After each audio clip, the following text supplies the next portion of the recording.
Sue, and this is Get Sold. And this morning I got a message from my guides.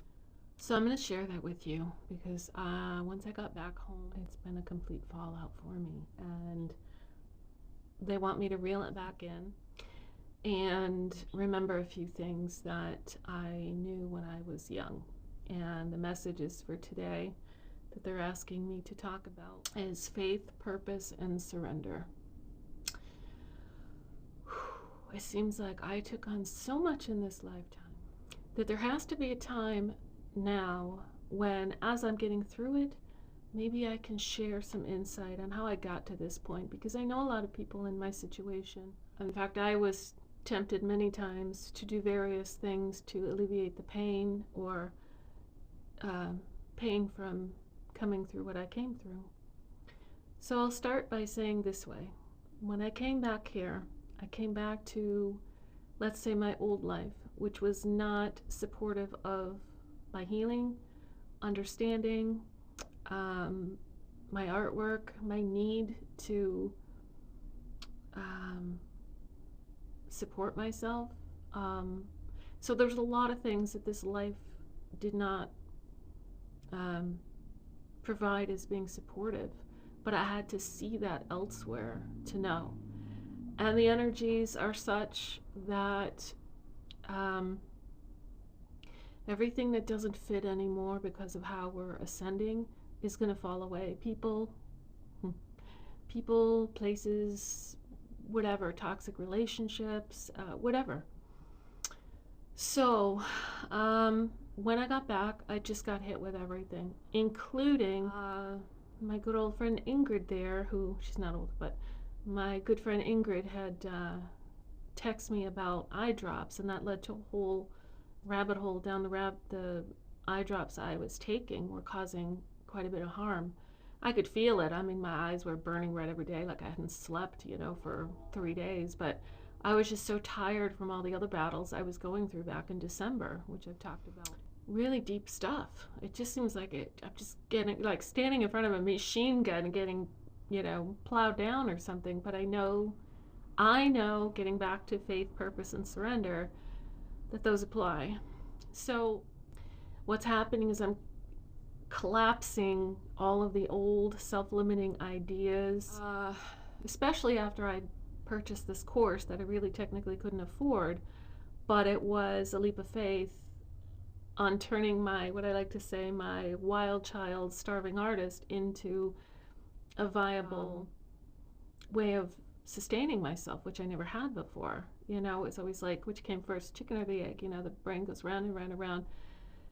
And I was missing a lot of components that I thought I could handle myself, support, safety, things like that, that I didn't have before because I was too proud. I was too high functioning. I thought I could handle it all. And I could, because I was always in touch with my spiritual side. But besides that, when I got back here, I knew I was in trouble with these new neurodivergent behaviors that I matched up and said, oh, that's why I've been struggling. That's why this, that's why that. That goes beyond the scope of ADHD, which in itself is very difficult to navigate and manage.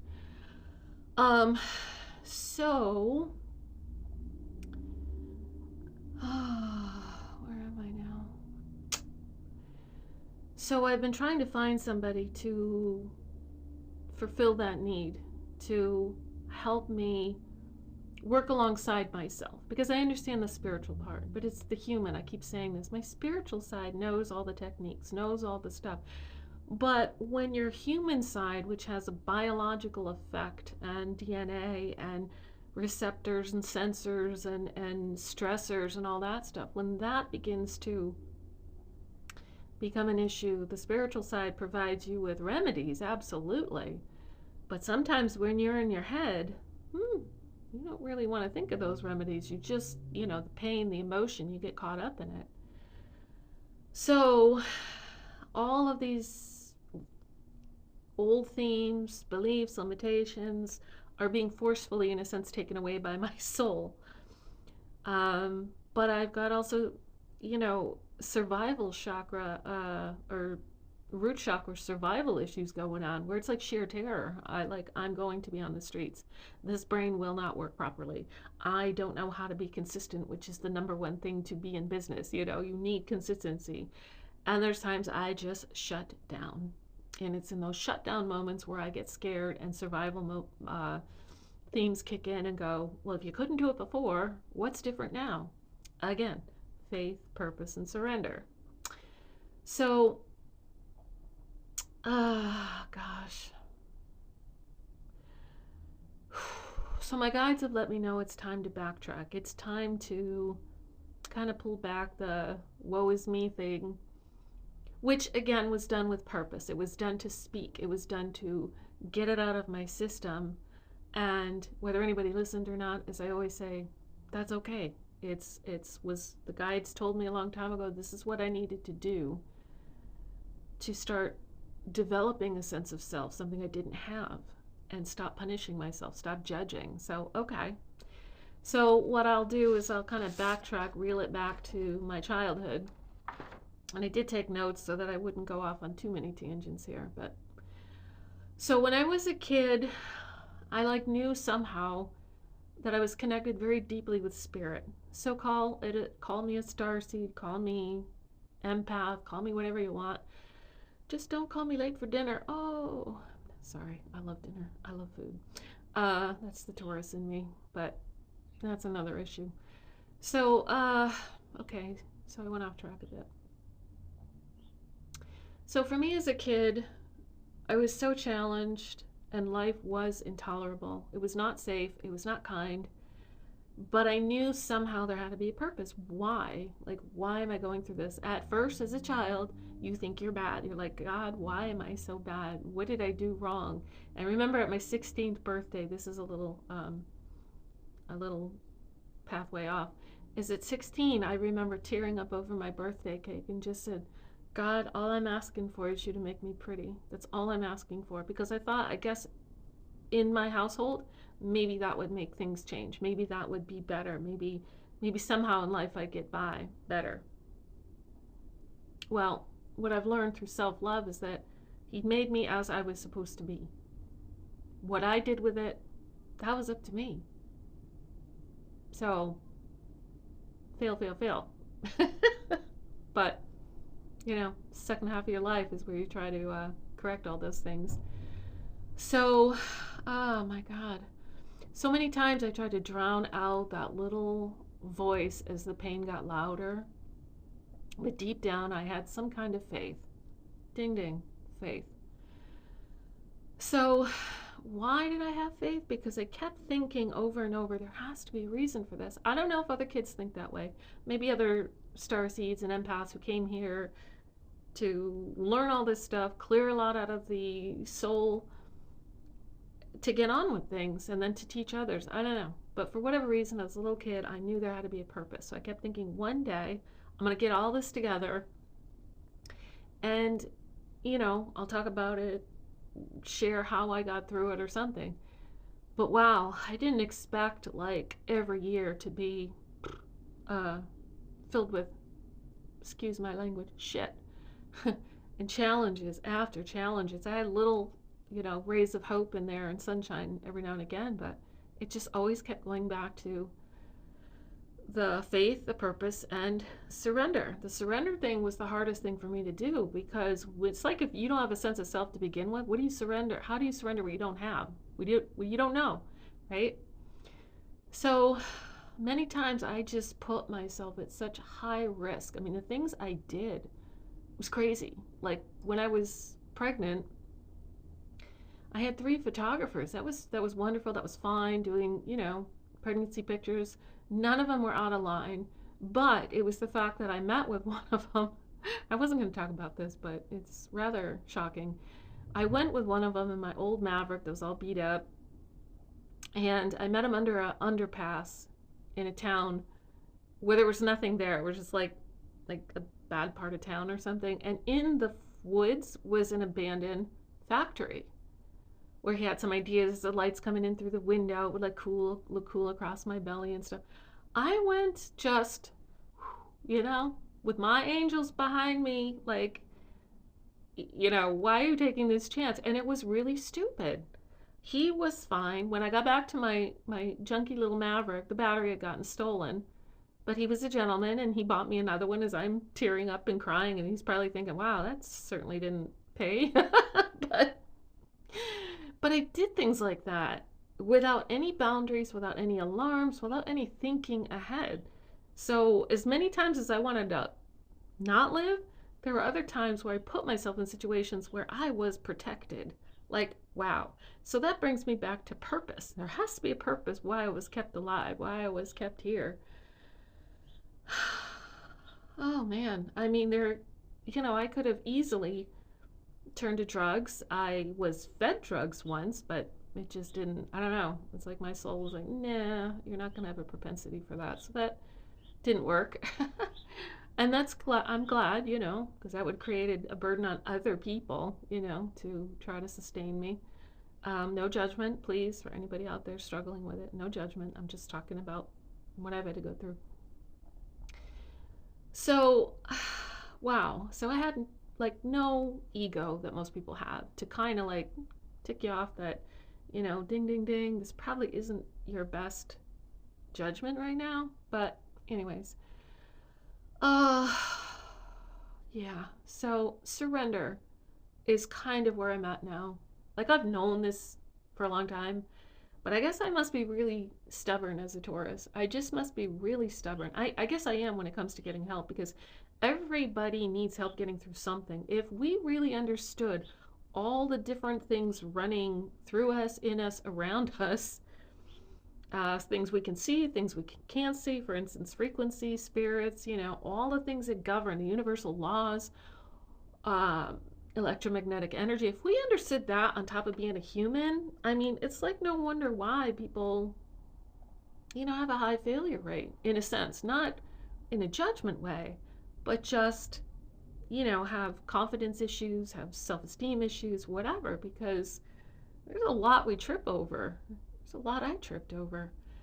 But, anyways, so I guess where I'm going now is chapter 2. I didn't know how hard it was going to be to purge all this stuff, all this childhood stuff, but then again, all the neurodivergent stuff, being diagnosed with this, that, and the other thing, and then, but every turn I took responsibility and tried to make it right. Like I didn't want to just be. I saw what happened with my parents. I saw they just gave up in their own way. I'm like, no, I have to fix this. I have to, fix the generational stuff, fix the this and that. But man, it's almost killed me like a million times. But I'm still here, which means that I guess I have something to say. I guess I have finally reached that pinnacle where, I'm burning up, I'm in the fires, I'm in the flames, but look at me, I'm talking to you right now. And somehow their guidance this morning gave me the strength and the peace. And I guess I just had to calm down enough to let it through. I know the techniques, the breathing, the mudras, so many things. But it's like if you're in your head and you're just going round and round, it's like something has to snap you out. Sometimes it's a shower to hear them because that's water, conducts electricity. So it's like, okay, go in the shower and see what you can hear. So I guess that's what they wanted me to talk about, so I am talking about that. And I think that if any of you out there are listening to me or finding me because you need to hear that, then know that as many times as I've wanted to give up and fail and think that, everybody's circumstances are different. I used to compare myself and say, well, I didn't live through, some of these countries where people starve to death or get beaten or, beheaded or whatever. But that doesn't mean that I'm not going through my own private hell. I would always compare myself, well, you can't feel this way because, somebody else is starving to death. Somebody else is being beaten as we speak. And yeah, we just have to be on our own skin, take responsibility for us, fix what we can, understand our purpose, ask our purpose, and have faith to know that at some point, it's all going to even out. I kept seeing the little pot of gold when I got older. I just thought it was going to happen before now. I thought maybe I would be in my late 40s, perhaps.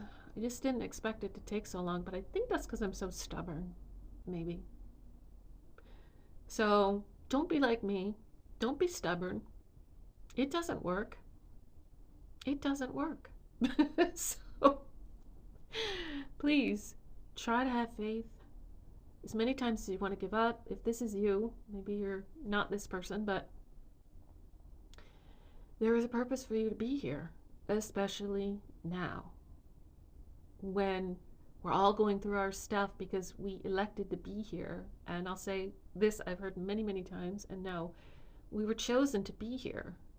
Some will leave before they reach the next level, and that's okay. Everybody goes as far as they can go.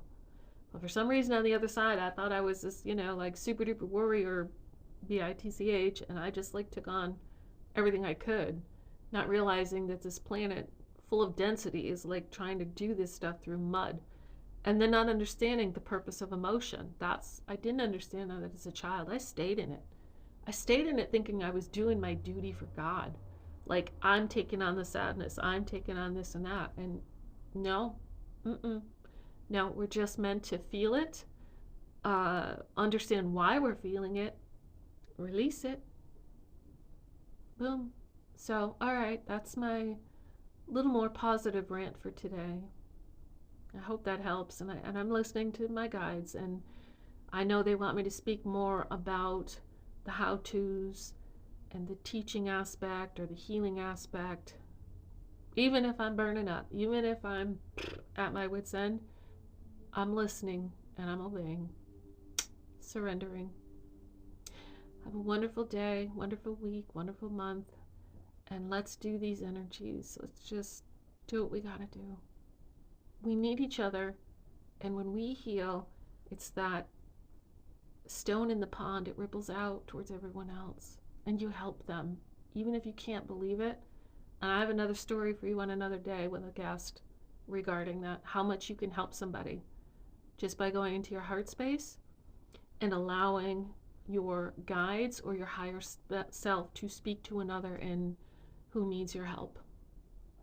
Okay. Sue with Get Soul. Thank you so much for tuning in. Have a great day. Lots of love.